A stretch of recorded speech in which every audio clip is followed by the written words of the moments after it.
Hi guys, ang video na ito ay para sa mga baguhan at mag-uumpisa pa lang sa coins.ph katulad ko.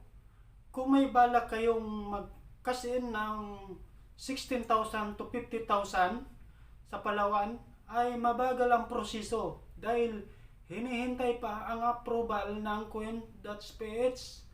Pero kung 15,000 pababa, ang bilis, panoorin nyo.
Dapat may ganito kayo.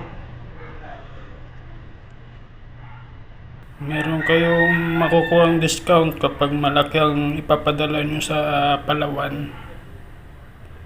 Madali lang kumuha ng card sa Palawan Pawn Shop. Wala namang requirements sa pagkuha ng Soke card. Pipicturan ka lang. Tapos yun na, bibigyan ka na ng card. May pipilapan ka rin form ng Soke card bago ka bigyan. Ganyan lang, sulat yung number ng Soke card.